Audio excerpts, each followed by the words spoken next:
कि तो बिल्किस बानो का मामला हम कब से उठा रहे रो रहे हैं। बिल्किस बानो को लेके, कफिल खान को लेके, नासिर जुनैद को लेके और बहुत सारे ऐसे मॉब लिंचिंग के अलावा ये तो वैसी दरिंदों से भी ज्यादा खतरनाक जो कार्य किया इन्होंने बिल्किस बानो के साथ। सुप्रीम कोर्ट ने कहीं राहत की सांस दी होगी हल्की, मगर ये आप ये कहो कि न्याय मिल गया, ये न्याय नहीं है कि इतना भटकने के बाद, इतना बिलखने के बाद 7 मौतें हो गई, 7 लोगों को बेरहमी से मारा गया, उसके बाद बिल्किस बानो को तड़पना पड़ा। सरकार जो है तुरंत इन्हें रिहाई दे देती है, छूट दे देती है और ये भूतनी के आते हैं बाहर, मालाएं डलवाते जैसे कोई जंग जीत के आए हो। इनकी माँ की वहाँ गोली मारो जहाँ से बलात्कार करते हैं, इनके सामान को उड़ा दो सालों के, समझे, ताकि कभी ये रेप ना कर सकें, बलात्कार ना कर सकें। बेटियों को न्याय मिलना चाहिए और इनको दरिंदों को अगर खुला छोड़ दिया जाए, ये 11-11 1-1 रुपए का इनाम है, 11-11 गोली मार दो, भूतनी वाले नहीं सरेंडर हो जाओ, चुपचाप जाके अपने आप जेल में घुस जाओ। आदाब सलाम, मेरा नाम है राशिद कमाल, हमारे साथ क्रांतिकारी नंदा भाई राजपूत हैं। इनसे बातचीत करेंगे जिस तरह से बिल्किस बानो के जो आरोपी थे रेप केस में, जो 12 आरोपी थे जिन लोगों को गुजरात हाई कोर्ट ने रिहाई कर दी, उसके बाद से भाजपा नेताओं ने उसको फूल मालाओं से स्वागत किया था। लेकिन जो है सुप्रीम कोर्ट ने गुजरात हाई कोर्ट को फटकार लगाई है और 2 हफ्तों के अंदर जो 12 के 12 आरोपी हैं उन लोगों को दोबारा जो है सिलेंडर करने के लिए कहा गया है। इसको लेकर के तमाम जो राजनीतिक गलियारों में हलचल है, जहां भाजपा को लेकर तमाम लोग अलग अलग बयान दे रहे हैं कि भाजपा नेता जो है एक तरफ तो बेटी पढ़ाओ बेटी बचाओ की बात करते, लेकिन दूसरी तरफ जो है बिल्किस बानो के बलात्कारियों का जिस तरह से स्वागत हुआ था, पूरे देश में जो है रोष का माहौल था। लेकिन आज जो है जब फैसला आया उसके बाद लोग अब खुश हैं और कह रहे हैं कि इंसाफ अब होगा। तो इस मुद्दे पर चर्चा कर लेते हैं। नंदा भाई किस तरह देख रहे हैं, जिस तरह से उन लोगों की रिहाई हुई थी, फूल मालाओं से स्वागत किया गया था, अब जो है सुप्रीम कोर्ट का जो फैसला आया, किस तरह से देख रहे हैं? देखिए, देर से ही सही मगर आया। मगर सबसे बड़ी बात यह है कि तो बिल्किस बानो का मामला हम कब से उठा रहे रो रहे हैं। बिल्किस बानो को लेके, कफिल खान को लेके, नासिर जुनैद को लेके और बहुत सारे ऐसे मॉब लिंचिंग के अलावा ये तो वैसी दरिंदों से भी ज्यादा खतरनाक जो कार्य किया इन्होंने बिल्किस बानो के साथ। बिल्किस बानो के परिवार के 7 लोगों को मार दिया सरेआम, और उसकी छोटी बच्ची को इसका रेप कर रहे हैं और सामने उसके बच्ची को पटक पटक के मार रहे हैं। किस प्रकार के वैसी दरिंदे हैं ये लोग, कैसे हैं बलात्कार अत्याचारी हैं। ऐसे लोगों को सरेआम गोली मार देनी चाहिए। और ऐसे लोगों को भारत सरकार का गृह मंत्री है लेटर लिखता है, गुजरात सरकार को पत्र लिखता है कि ये भाई फलानी जाति के हैं, फलाने लोग हैं, सम्मानित व्यक्ति हैं, मतलब ये बलात्कारी, अत्याचारी, भैंसी, भेड़िए, दरिंदे, आतंकवादी, देशद्रोही, बहन बेटियों की इज्जत तार तार करने वाले, छोटी छोटी बच्चियों को पटक पटक के मारने वाले, ये कौन है भूतनी के? इनका तो एकदम सरेआम गोली मार देनी चाहिए। अच्छा, ये बेटी बचाओ बेटी पढ़ाओ की बात करेंगे भूतनी के। फैसला आया जो सुप्रीम कोर्ट का, इसको किस तरह देख रहे? सुप्रीम कोर्ट कह रहा है कि 2 फटकार भी लगाया है गुजरात हाई कोर्ट को और कहा है कि 2 हफ्ते में सिलेंडर करना है सबको। देखिए, सब जो भी चल रहा है फैसला कहीं ना कहीं, क्योंकि देश की जनता का विश्वास हटता जा रहा है कहीं ना कहीं, है लोकतंत्र खत्म करते जा रहे हैं, संविधान की धाराओं को छेड़ा जा रहा है, संविधान को भी खत्म करने की तैयारी कर रही है सरकार। और रही बात सुप्रीम कोर्ट की, सुप्रीम कोर्ट ने कहीं राहत की दी होगी हल्की, मगर ये आप ये कहो कि न्याय मिल गया, ये न्याय नहीं है कि इतना भटकने के बाद, इतना बिलखने के बाद 7 मौतें हो गई, 7 लोगों को बेरहमी से मारा गया, उसके बाद बिल्किस बानो को तड़पना पड़ा, उसके साथ कैसा कैसे हरकतें की गई, और उसके बाद ऐसे उनके दोषियों को अब भारत का जो गृह मंत्री लेटर लिखता है वहां की गुजरात सरकार को कि इनको छोड़ देना चाहिए, जातिवादी गुंडों को, ये पाखंडियों को, ढोंगियों को, ये आतंकियों को, देशद्रोहियों को। तो ये सरकार कौन है? सरकार खुद देशद्रोही है जो ऐसे काम कर रही है। बहन बेटी चाहे किसी की भी हो, चाहे किसी धर्म मजहब जाति की हो, वो देश की भारत माता अगर ऐसी बहन बेटियों के साथ अत्याचार, ऐसे बेटी बचाएंगे, ऐसे बेटी बढ़ाएंगे। और बिल्किस बानो के साथ ये बहुत बड़ा घोर अन्याय हुआ। अगर इनके साथ तो काफी संगठन जुड़े थे जो न्याय मांग रहे थे, सुप्रीम कोर्ट तक पहुंच गए, मगर उन बहन बेटियों का क्या? जिन बहन बेटियों का जो गरीब है, गांव में खेत खलियान में छोटे छोटे कस्बों में रहती है, उनका बलात्कार होता है, वो कहाँ जाएंगे न्याय पाने? है सुप्रीम कोर्ट उन्हें न्याय कैसे देगा? और फिर उनको न्याय क्यों नहीं दिया सुप्रीम कोर्ट ने? जो सुप्रीम कोर्ट के मुख्य न्यायाधीश ने है खुद FIR दर्ज कराई, हस्तक्षेप किया महिला खिलाड़ियों के लिए, FIR दर्ज कराई, उनको न्याय मिला क्या? नहीं मिला ना।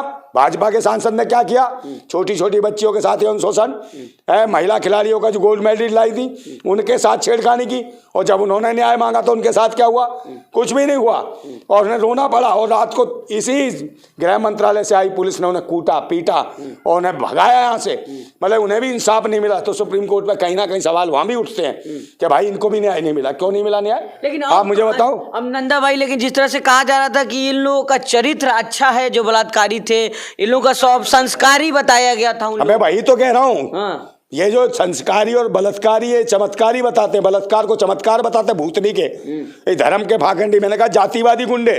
इस देश के अंदर ब्राह्मणवाद आतंकवाद चल रहा है, ब्राह्मण आतंकवाद चल रहा है, इससे लड़ने की जरूरत है। यही ब्राह्मण आतंकवाद है जो जात पात धर्म मजहब के नाम पे को लड़का रहा। और कौन है जाति संस्कृति की बात करी इसने लेटर लिख के, ये 11 कौन है, ब्राह्मण नहीं है क्या, हाँ मुझे बताओ। अरे संस्कारी, अरे ये संस्कारी बलात्कारी संस्कारी होते हैं, इन्हें गोली मार दो सरेआम, देश के लोगों को भड़कलाने का काम करते हैं, यही बीज बोते हैं। हिंदू मुसलमान गाय गंगा के नाम पे मॉब लिंचिंग कराते हैं, देशवासियों को मरवाते हैं, और ये बताते कौन क्या खाएगा क्या। अबे भूतनी को तुमसे पूछ के खाएगा पिएगा, तुम बताओगे संस्कार। और इनका सरकार जो है तुरंत इन्हें रियायत दे देती है, छूट दे देती है, और ये भूतनी के आते हैं बाहर मालाएं डलवाते, जैसे कोई जंग जीत के आए हो। इनकी माँ की वहां गोली मारो जहां से बलात्कार करते हैं, इनके सामान को उड़ा दो सालों के, समझे, ताकि कभी ये रेप ना कर सकें, बलात्कार ना कर सकें। ऐसे वैसी दरिंदे हैं, समझे नहीं। भारत की कोई बहन बेटी है, किसी धर्म की हो, किसी मजहब की हो, किसी जाति की हो, उसके साथ अन्याय। और यही अमित शाह कहता कानून ले आए हम, ऐसा कानून लाए कि कोई बहन बेटियों के साथ मॉब लिंचिंग करेगा तो तुरंत उल्टा लटका देंगे, और कोई बलात्कार करेगा फांसी पे। अबे इम्प्लीमेंट कर, चढ़ा इन 11 दोषियों को, फैसी दंडों को फांसी पे। और अब की बार इन्हें खुला छोड़ दिया ना भूतनी के, ये 7 दिनों के अंदर बंद करो, इन्हें फांसी पे चढ़ाओ। और कहीं बाहर आ गए ना तो हम जैसे देश की जनता है ना कहीं बाहर ही मार देगी रौंद के भूतनी वालों को। तो हाँ, अब तो इंसाफ मिला है ना, काहे का इंसाफ मिला है, ऐसे इंसाफ मिलता है पूरे परिवार को खत्म कर दिया। आप मुझे बताओ, पहले बहन बेटियों की इज्जत उठ जा, फिर इंसाफ मांगे, फिर वो तड़पती रहे, गिड़गिड़ाए। उसकी छोटी सी बच्ची को पटक पटक के मारा इन्होंने, है उसकी कैसी चीखें रही होंगी, क्या हालत रही होगी। माँ का बलात्कार हो रहा है, बेटी को पटक पटक के मारे, क्या स्थितियां रही होंगी। तो खुश नहीं आप, निर्णय आया सुप्रीम कोर्ट। अरे सुप्रीम कोर्ट कहता है ये लेके जाओ गन और मार दो इन भूतनी वालों को, शामिल है, तब मैं मानता न्याय हुआ। ऐसे न्याय हुआ कि बंद कर दिया फिर कल छोड़ देना, फिर सरकार आ जाएगी। ये तो जातिवादी गुंडे हैं भूतनी के, यही देश को लड़वाते हैं गाय गंगा और धर्म के नाम पे, और खुद बलात्कार करते हैं, बलात्कार को भी चमत्कार बताते हैं। भूतनी के हो, ये चमत्कार है। अच्छा, सुप्रीम कोर्ट ने ये भी कहा है कि जो है सरकार को कोई ये नहीं था, हक नहीं था कि इस तरह के फैसले लेने का कि उन लोगों को छोड़ दिया जाए। तो इसमें सरकार को भी कटघरे में लिया गया है। भाई सरकार को इसका बर्खास्त करे ना, गुजरात सरकार को सुप्रीम कोर्ट करे, भेजे यहाँ से, अपने राष्ट्रपति को लिखे, और राष्ट्रपति भी क्या करे, खुद कानून पे मार देते हैं, ईवीएम फीवीएम सब पे, ड्राइवरों के खिलाफ, समझे नहीं, कहीं भी नहीं। और जहाँ न्याय की बात होती है वहाँ आवाज नहीं उठाती है राष्ट्रपति द्रौपदी मुर्मू, समझे नहीं। ये क्या है, RSS के प्रयोगशाला से निकली हुई है हक और अधिकार के लिए, समझे। देश के संसद भवन का अधिकार, वहाँ नहीं बुलाते इसको, है राष्ट्रपति को, और राष्ट्रपति वहाँ नहीं बोलती, बलात्कार पे एक शब्द नहीं बोलती। बिल्किस बानो के मामले में राष्ट्रपति महोदया ने एक शब्द कहा हो, है वहाँ पर मणिपुर में आदिवासी महिलाओं के साथ बलात्कार हुआ है, सेना के जवानों की पूर्व पत्नियों के साथ हुआ, द्रौपदी मुर्मू ने एक शब्द बोला हो। और अभी क्या हुआ, जो जज है बताओ सुप्रीम कोर्ट क्या कर रहा है, ये जज है जो अर्पिता साहू है, वो चिल्ला रही है कि भाई 6 महीने से मेरे पीछे जज पड़ा है, मुझे रात को बुलाता है। और यही योगी जी कहते हैं कि हमारे दिन में कोई महिला को छेड़ दे रात तक हम एनकाउंटर।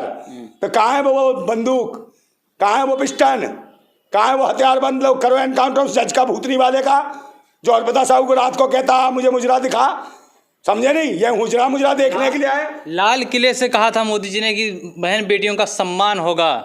हाँ, सम्मान होगा, जब ही तो उनके IT सेल के कुत्ते, समझे नहीं, इनकी लोकसभा के, बनारस लोकसभा के वो 3 कुत्ते इनके पले हुए, जिनके साथ फोटो है इनकी, गलभैया डाले हुए, समझे। और एक वो क्या नाम है उसका, जो इनकी महिला बाल विकास मंत्री, समझे, वो उसके साथ भी फोटो है इन 3 बलात्कारियों की। ये भाजपा IT सेल के कुत्तों की जिन्होंने बलात्कार करा, कहाँ, बनारस हिंदू यूनिवर्सिटी में, बनारस हिंदू यूनिवर्सिटी में रेप करते हैं। अबे कामर गया हो बागेश्वर, भूतनी के तेरी माँ की हो, जिंदाबाद भूतनी के, किताब पर्ची नहीं निकाली क्या हिंदू यूनिवर्सिटी में जाके बलात्कार करेंगे। ये बनारस लोकसभा के कुत्ते, समझे, IT सेल के कुत्ते बना रहे बेटी पढ़ाओ बेटी बचाओ, अरे बेटी बचाओ, प्रधानमंत्री का नारा हाँ है। तो ये क्या कर रहे थे, है लोकसभा में जाके वो कौन से हैं बनारस हिंदू यूनिवर्सिटी में घुस के विधानसभा कूट रहे थे बहन बेटियों की। तुम्हारी माँ की हो, भूतनी के हो, इन्हें कौन फांसी पे देगा, सजा जाएगा? आप मुझे बताओ। वो JP नड्डा भी फोटो खिंचवा रहा था इनके साथ। अबे ऐसे आतंकी और देशद्रोही लोग हैं, बलात्कारियों को खुला छूट, जो इनकी पार्टी का है उसे सब अय्यासी। और वो हिंदू लड़की नहीं थी, ये मुस्लिम थी, वो हिंदू थी, तो उसका ही बलात्कार और पिस्टन दिखा के, है बे भूतनी क्यों? यहाँ हिंदू मुसलमान कुछ ना, बहन बेटियां सबकी समान है, और हम लड़ रहे हैं, क्रांतिकारी लोग हैं।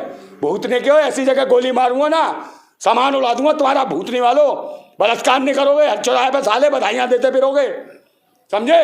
ठीक है। भूतनी के बहन बेटियों को न्याय मिलना चाहिए, और इनको दरिंदों को अगर खुला छोड़ दिया जाए, ये 11-11 1-1 रुपए का इनाम है, 11-11 गोली मार दो, भूतनी वाले नहीं सरेंडर हो जाओ, चुपचाप जाके अपने आप जेल में घुस जाओ, नहीं सालों छोड़ेंगे नहीं तुम्हें। हम क्रांतिकारी लोग हैं, हम भगत सिंह को मानने वाले हैं, राजगुरु सुखदेव, अशफाकुल्लाह खान को मानने वाले हैं, हम नेताजी सुभाष चंद्र बोस को मानने वाले हैं।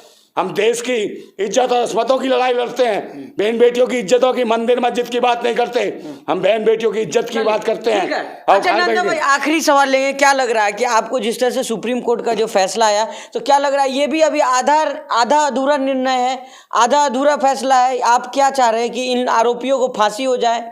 फांसी? इन्हें सालों काटा जाना चाहिए चौराहे पे रख के, इंडिया गेट के सामने। इनको काटा जाने, इनके टुकड़े करने चाहिए, छोटे छोटे टुकड़े करके, और चील कौओं को उड़ा के खिलाए जाने चाहिए, ताकि ये पता चले भैंसी दरिंदे, इन दरिंदों को परिंदे कैसे खाते हैं, इनको नोच नोच के। इन कमीनों को खुला नहीं छोड़ना चाहिए, और सुप्रीम कोर्ट कड़ी नजर ले और लगाए, इनको गिरफ्तार करे, गोली मारे, इनकाउंटर करे इनका भूतनी वालों का। हाँ, ऐसे बलात्कार जातिवादी गुंडों का, समझे? भारत जिंदाबाद था, जिंदाबाद और जिंदाबाद रहेगा, जिंदाबाद भारत। चलिए, तो ये थे हमारे साथ नंदा भाई राजपूत, जो कह रहे हैं कि जो सुप्रीम कोर्ट जो फैसला लाया है वो सही है, लेकिन इन लोगों का इनकाउंटर होना चाहिए, इन लोगों को फांसी दो, क्योंकि बिल्किस बानो जो कितने सालों से इंसाफ के लिए दर दर भटक रही है, लेकिन उसको अभी तक इंसाफ नहीं मिला है। और 12 जो आरोपी थे उन लोगों को फिर से रिहाई हुई थी, लेकिन अब सुप्रीम कोर्ट कह रही है कि 2 हफ्ते के अंदर इन लोगों को सरेंडर करना। आपकी क्या राय इस खबर पे हमें ज़रूर बताइएगा। बहुत बहुत शुक्रिया।